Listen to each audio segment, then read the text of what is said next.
Hey you guys, it's the Urban Goddess Chaotic. Just some random, topics that, was on my mind. Okay. So, first, corporate culture likes to push a martyr. As soon as they see that, oh, someone is popular for a brief moment, they want to extend that moment for eternity.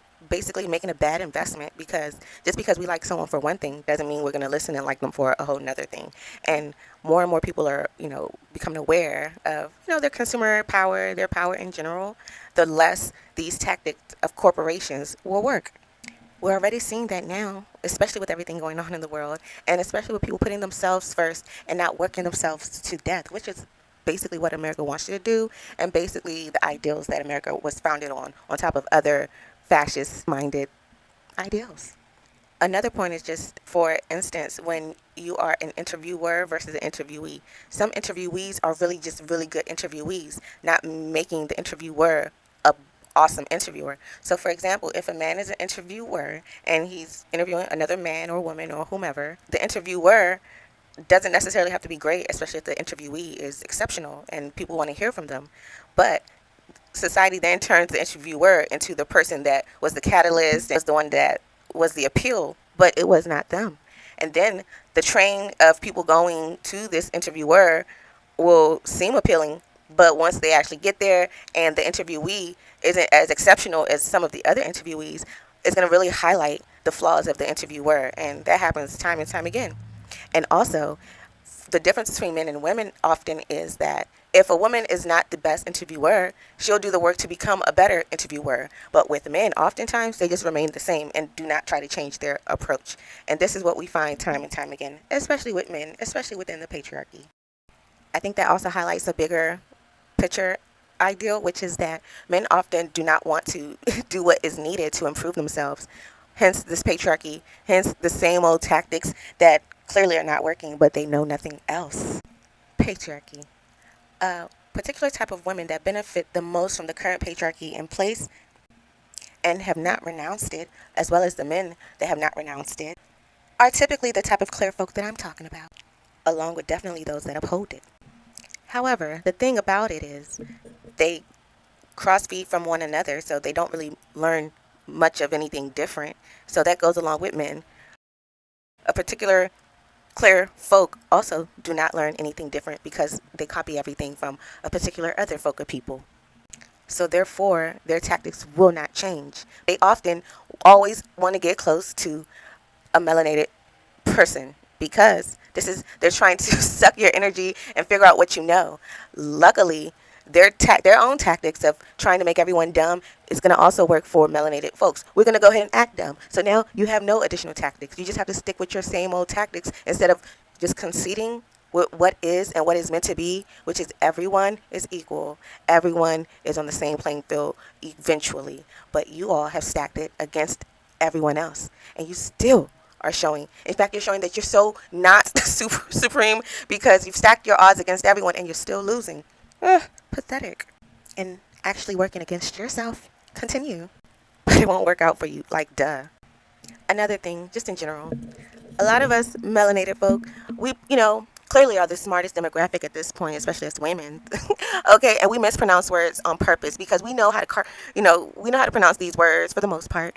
But we don't have to. We've already gone to school and did all of that. But we can, personality-wise, be who the fuck we want to be. If we want to mispronounce words and say good morning and all of that, great. The more so that you can continue thinking that we're ignorant. And that is our secret weapon. Your hate is our secret weapon. Catch that. Okay? So just as back in Jim Crow days, they used to make, melanated folk take stupid, ridiculous tests. Now we can put laws in place against hateful people, which the anti-discrimination laws are already there. But we can put even more laws in place that will highlight the actions of these hateful, fascist type of people, okay? Hateful, fascist, racist type of people. Clear folk that are not of that kind, that are not fascist or racist, they would have no problems with these laws. And in fact, they would see that it protects everyone in society as a whole. Not having people just walk up to you randomly, that being a law so that you can protect yourself within that time and space. Yeah. So that when a potentially fascist, clear folk woman approaches a melanated woman, a melanated man, a melanated individual, that people will take awareness and see what's going on. Because why are you walking up to this melanated woman that's minding her business? Because again, someone that's not a fascist, racist, or have some kind of privileged mentality wouldn't do that. They would just allow people to mind their business. And guess what? They too would be minding their business, focusing on things that should matter to them. But oftentimes, these type of people are only validated externally. They don't know what to do with themselves on the inside. You know what I'm saying? Lastly, the entertainment business, for black women. A lot of them have kept quiet, have kept silent because they thought that was the thing to do, when in actuality you have to do what the people that don't look like you are doing, because that will be the most likely approach to save yourself as well. You got to use their system. And most black women don't understand that. In fact, they'll even try to impede other black women from speaking up because they're so scared. No, no, no, no, no. You remain your scared little self there, while others will rather fight for themselves and fight for others and their rights than to just take it like a slave, because those days are no longer. So the people that just take it, I often believe they are in mental slavery still. And they try to hold other people back. So don't give a damn about how they look at you or their judgment, because clearly their judgment is flawed, very flawed.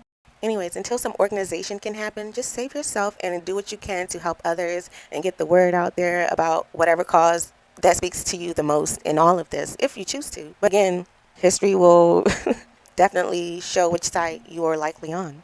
Again, black women, you don't have to perform for no one. Don't allow anyone to put their anxiety on top of you, who already deals with everything else in society. So don't allow people to put more on your plate. Don't be fake. Just, you don't have to say anything. And if by you not saying anything intimidates people, then that's not you, that's on them, and they have things to internally work on. Okay? At this point in society, if a clear folk woman can just mind her business and no one thinks twice about it, so can a melanated woman, a deeply melanated woman at that. Everyone should have the right to mind their business. And if someone approaches you while you're minding your business, and if you did not welcome that, yes, yeah, we should take it to that level. And that is even better, because then men will become more conscious of that as well. Yeah, complain about it, be mad about it. Unless you're offering a woman money on the street, then don't approach her. Unless you're offering her something on the street, or do not approach the woman, because money talks, everything else is BS. And why would you be interrupting a woman just to what? See her face and do all of that when it don't even matter, because you can't afford her? Exactly. You can't afford her the lifestyle she would most likely want, which is at minimum a home, financial stability, and some extra money for spending. At minimum. And most men don't have that until 45 and above. That's why myself, I don't take partners serious or masculine serious until they're 45 and above. Period. Because why waste your time? Okay? You never know what's going to happen tomorrow. You know what I'm saying? So sprinkle, sprinkle, girls. Okay? It's your Goddess Chaotic. This was just a bunch of random thoughts. Okay? But it's like, it takes me a while to make a full-on video, then edit it, because, oh my gosh, editing takes me forever because you want it in a particular way. And then sometimes your storage crashes, and it's a lot. Okay? And again, I'm self-taught with all of this. And yeah.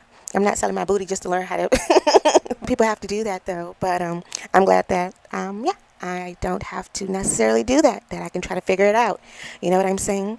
So anyway, support your girl. Click that like. Click that like. You better. The fuck. After you done got all these random thoughts and got to this point, you better click that like and stop being a hater. Because why else are you here? Okay. So check out the-goddessuniverse.com, our Etsy.